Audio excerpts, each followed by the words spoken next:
తెలంగాణ రాజ్య సమితి అని మీరు పార్టీ పెట్టుకున్నారు. టిఆర్ఎస్ అనే పార్టీ పేరు కవితకు ఎట్లా ఇస్తారా అంటున్నారు. మన పార్టీ పేరు చెప్పాలా? రెడీయా? టిఆర్ఎస్.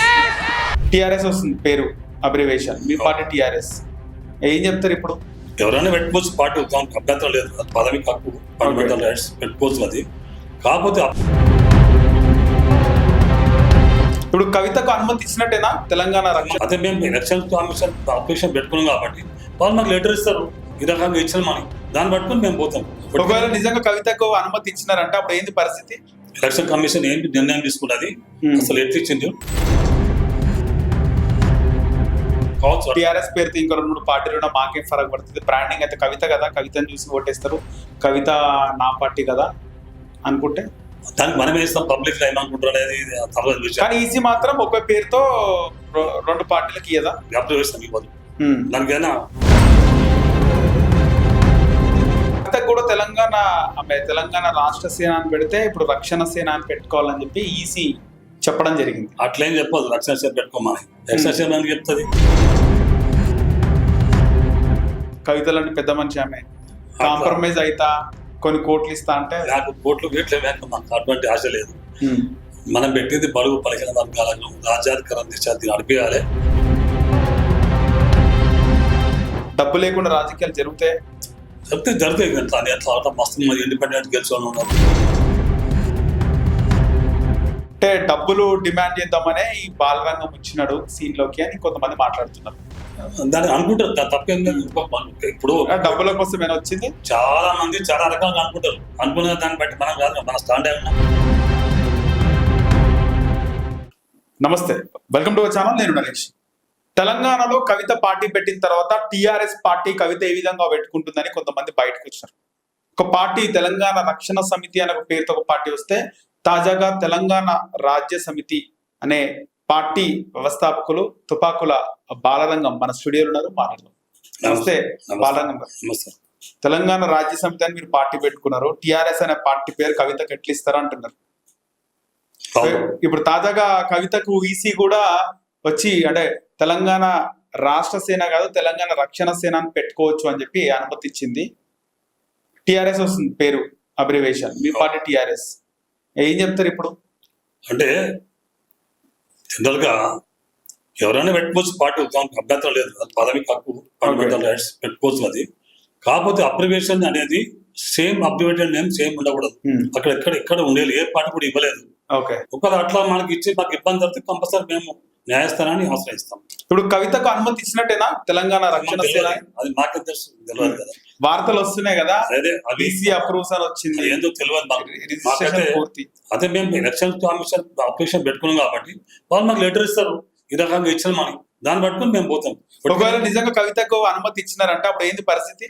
మిమ్మల్ని తప్పుకోమంటారా, లేకపోతే ఆ విధంగా వాళ్ళు పోటీ చేయొచ్చు మీరు పోటీ చేయొచ్చా? అది ఏం చెప్తారు ఎలక్షన్ కమిషన్ చెప్తాను. అప్పుడు వాళ్ళు చెప్పింది చూడాలి కదా. ఓకే, ఎలక్షన్ కమిషన్ ఏంటి నిర్ణయం తీసుకున్నది, అసలు ఎట్లా ఇచ్చింది దానికి ఇంకా పెట్టి దానికి అంటే వ్యవస్థలో అట్లా ఇస్తారా పేరు ఇస్తారా? అట్లా సేమ్ అప్లికేషన్ ఇవ్వరు. ఓకే, మిమ్మల్ని ఏమైనా కాంప్రమైజ్ చేసే పని చేస్తే అంటే మీరు మొత్తం తెలంగాణ వ్యాప్తంగా 119 నియోజకవర్గాలు, ఇటు 17 లోక్సభ నియోజకవర్గాలకు ఏం పోటీ చేయరు కదా, ఏం ఫరక్ పడదు అనుకుంటే ఎవరు పోటీ చేయాలనుకుంటారు? మేము చేస్తాం కదా. చేస్తారా? 100% చేస్తాం.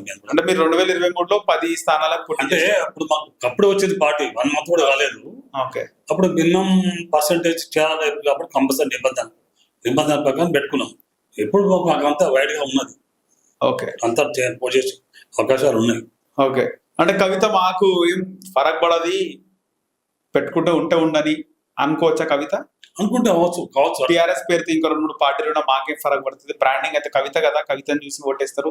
కవిత నా పార్టీ కదా అనుకుంటే దానికి మనమే ఇస్తాం. పబ్లిక్ లో ఏమనుకుంటారు అనేది తర్వాత విషయం. కానీ ఈసీ మాత్రం ఒక పేరుతో 2 పార్టీలకు ఇయ్యదా? అప్లై చేస్తాం ఇవ్వదు. దానికైనా అబ్రివేషన్ తొలగిస్తే ఇస్తారు దాని కింద. ఓకే, ఏమన్నా తొలగియాలా?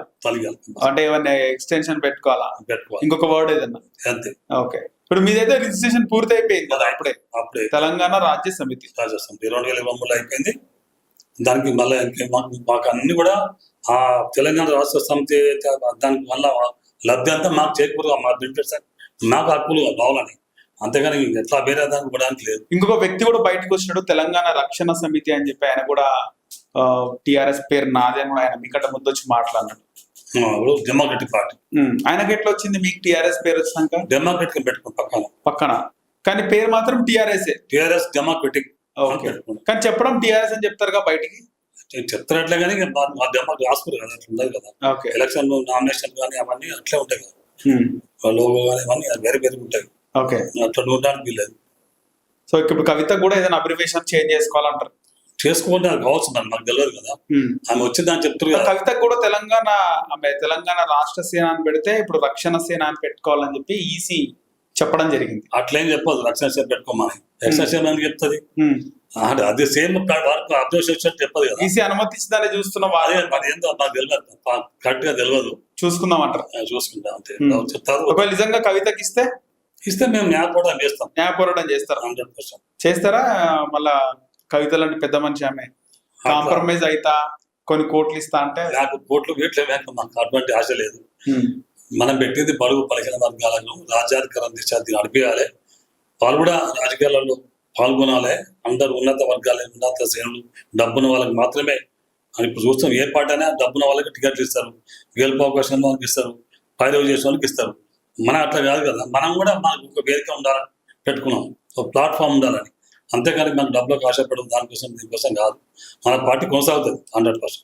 ఓకే, పోటీ చేయాలంటే మనోళ్ళకి పోటీ చేయాలా, మన అనుకున్న వాళ్ళు, డబ్బు లేని వాళ్ళు, రాజకీయం చేయాలనుకున్న వాళ్ళు, డబ్బు లేకపోయినా పోటీ చేసి మీరు పార్టీ పెట్టారు. కానీ ఆ వ్యవస్థ నడుస్తుంది అన్న ఈ రోజులలో? డబ్బు లేకుండా రాజకీయాలు జరుగుతాయి?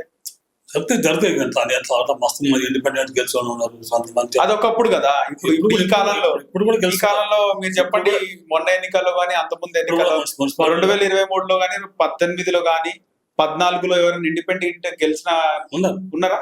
ఎమ్మెల్యేలు ఉన్నారు, మున్సిపల్ చైర్మన్ అందరు. మున్సిపల్ చైర్మన్లు, కార్పొరేటర్లు వదిలేస్తే ఎమ్మెల్యేలు అంటారు ఉన్నారు, ఇండిపెండెంట్ ఉన్నారు. ఇక్కడ దేశవ్యాప్తంగా అంటే వాళ్ళు ఏదో పార్టీలో బాగా పోరాడి కొట్లాడి వాళ్ళకి టికెట్ రానప్పుడు బిఎస్పీ లాంటి పార్టీలకు, అప్పుడు వైసీపీ లాంటి పార్టీలకు పోతే తెలంగాణలో గెలిచినారు. కానీ ఇండిపెండెంట్ గా గెలిచినారా? ఒక వ్యక్తికి ఉన్నాయా పనిచేసి కష్టపడి పనిచేసి అంటే ఆ వ్యక్తి మేజర్, ఆ వ్యక్తి ఒక పార్టీలో బాగా పనిచేసి బాగా శ్రమించి ఒక పేరు తెచ్చుకున్నాక టికెట్ రాకపోతే అంటే ఇండిపెండెంట్ పోటీ చేస్తారు. అట్లా ఉన్నారు కదా సమాజం గుర్తిస్తారు ప్రజలు. వారు కూడా డబ్బులు ఉన్నోళ్ళే ఆ విధంగా పోటీ ఇస్తారు. డబ్బు లేని సామాన్యులు గెలిచే అవకాశాలు ఉన్నాయా? ఉంటుంది, రాను మార్పు వస్తుంది. అట్లా అనుకుంటే అంటే డబ్బు ఎప్పుడు ప్రాముఖ్యం కాదు కదా, రాబోయే రోజు ఎట్లా వస్తుంది. మీకు తెలుసు, సుదీర్ఘకాలంగా రాజకీయాల్లో ఉన్నారు. ఎన్నికల టైంలో వాళ్ళు నార్మల్ పర్సన్స్ గారు, వాళ్ళు గవర్నమెంట్, సెంట్రల్ గవర్నమెంట్ ఎంప్లాయీలు కూడా ఓటుకు నోటిస్తారా అని ఎదురు చూస్తున్నారు. అవునా కదా? డబ్బు అనేది లక్షలు సంపాదించే వాళ్ళు కూడా 1000-2000 చూస్తున్నారు ఎన్నికల. ఎందుకు మళ్ళీ వ్యవస్థ ఎందుకట్లా తయారైంది? అంటే మనకు ఎలక్షన్ కమిషన్ ఇండియాలో దాంట్లో స్ట్రిక్ట్ గా ఆమోదించకపోవడం, ఇబ్బందులు పెట్టకపోవడం, ఇట్లా డబ్బు చెల్లిపోవడం, డబ్బు పట్టుకోవడం ఎంత జరుగుతుంది. కానీ నిజంగా వ్యవస్థ కట్టుదిట్టంగా పనిచేస్తే నిజంగా అంటే డబ్బులు పంచేటప్పుడు ఆ వ్యక్తి డబ్బులు పంచుతున్న అభ్యర్థి అన్నప్పుడు అభ్యర్థిత్వాన్ని రద్దు చేస్తే అయిపోతుంది కదా. ఎందుకు ఆ విధంగా చర్యలు తీసుకుంటలే? అదే మార్పు ఎందుకంటే ఇప్పుడు దేశంలో ఉన్నది, రాష్ట్రంలో ఉన్నది అంతా ఉన్నత వర్గాలు, ఉన్నత ప్రమాణాలు, ఉన్నత అగ్రశ్రేణులే ఉన్నారు. కాబట్టి ఇంకా వ్యవస్థ మార్పు కావాలని చెప్పుకుంటాం. మనం వస్తుంది కావచ్చు, మార్పు వస్తుందా రాబోయే రోజులు? రాకపోవడం ఇవన్నీ మార్పు జరుగుతున్నాయి, సంవత్సరంలో వస్తున్నాయి. ఇది జరుగుతుంది కదా. ఒకప్పుడు రాజారాము చెప్పిన భార్య భర్త చనిపోతే బాగా చిత్తలేసిన రోజులు ఉన్నాయి, మార్పు వచ్చేసేది కదా. అట్లా వస్తే కానీ ఆశిద్దాం. మేము తొందర మేము పోతే మా తరం రాబోయే తరాలు కూడా ఉంటుంది కదా. ఓకే, మీ పార్టీని కొనసాగిస్తారా? తెలంగాణ రాజ్య సమితిని 100% కొనసాగిస్తాం. కవిత పార్టీలో కలిపేస్తారా? కల్పం 100%. ఆమె వస్తుంటే మా పార్టీ మేము ఆహ్వానిస్తాం. ఓకే, ఆమెకి ఇస్తారా మీ పార్టీని? ఇస్తామంటే మేము కూడా అలా భావసం ఉంటారు. ఆమెకి ఏమి అధ్యక్షురాలు పదవి ఏదైనా సరే ఆమె ఊరుకుంటే ఆమె చేతిలో పెడతారు పార్టీ తీసుకొని. ఓకే, కావాలంటే ఆమె రమ్మంటారు కానీ ఆమె పార్టీ పేరుని మాత్రం అడ్డుకుంటుంటారు. అంతే అంతే 100%. ఓకే, సో కవిత పోటీ చేస్తే ఎట్లుంటది మీ అనాలిసిస్ ప్రకారం? మీరు కూడా కేసీఆర్ దోస్తా అంటే నిజమేనా? మీరు మిత్రుడా కేసీఆర్? మీకు అనుచరు ఉండేది, ముఖ్య అనుచరులు. అతను కాలేజ్ ఒక్క చదువుకున్నాం. ఒకటే ఊరంట. ఒకటే ఊరు అంటే మండలం ఒకటే, ఆ. మండలంలోనే వాళ్ళ ఊరు మండలం అంటే ఒకటే ఉంటది, గ్రామం ఒకటే దగ్గర. గ్రామాలు వేరు. 4-5 కిలోమీటర్లు డిఫరెంట్ మీకు కేసీఆర్. మాకు వాళ్ళ గ్రామం 20 కిలోమీటర్లు, ఉమ్. కానీ అంత కలిసి పనిచేసాం. ఉమ్. ఎందుకు మళ్ళీ ఎందుకు వచ్చి బయటకు వచ్చి పార్టీ పెట్టుకుని ఇంత సాహసం ఎందుకు చేసినారు?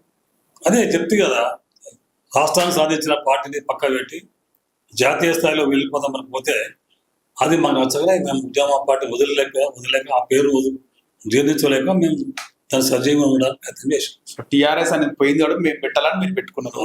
కానీ కరడుగట్టు ఉద్యమకారులు ఉన్నారు, నికాసైన ఉద్యమకారులు, వాళ్ళకు ఎవరికి రాలేక థాట్ టిఆర్ఎస్ పార్టీ పెట్టాలా అని చెప్పి. అందరికి వచ్చినా కూడా అందరు చేయలేరు కదా, చేయలేరు. అందరు చేయలేరు. ఎంత ఖర్చు అయింది మీకు పార్టీ టిఆర్ఎస్ పార్టీ పెట్టడానికి? 25 lakhs. 25 లక్షలు. దేనికి ఎంత ఖర్చు అయింది అసలుకి? ఇక ఏజెంట్ల మధ్యలో స్పీడప్ చేయాలి కదా, ఎలక్షన్స్ వస్తున్నాయి. రిజిస్ట్రేషన్ కి ఎంత అవుతుంది? ఎంత అయితే దాని అంతా లోపల ప్రాబ్లం అంతా ఏమి ఉండదు, బయట తీసుకుంటే మామూలు తీసుకుంటారా బయట? మరి లక్షలే కావాలి పార్టీ పెట్టాలని. ఏజెంట్స్ తీసుకుంటారు. మా ప్రదీప్ పండు 20,000 30,000 పెడితే అయిపోతున్నాం. మనం కూడా రిజిస్ట్రేషన్ అదే అయితే తెలంగాణ స్టేట్ కమిషన్ తప్పు చేసినాం బ్రో. మనం కూడా ఎలక్షన్ స్టేట్ కమిషన్ లో పెట్టుకోవచ్చు, ఏసీలో ఆ. అంత ఈజీగా ఉండదు, చాలా ప్రాబ్లమ్స్. చాలా 20,000 లక్షలు కావాలి అంటే మనం పెట్టుకుని చెప్తున్నాము, మిగతా అంత పూర్తి కావచ్చు. ఓకే. మాకైతే అయింది.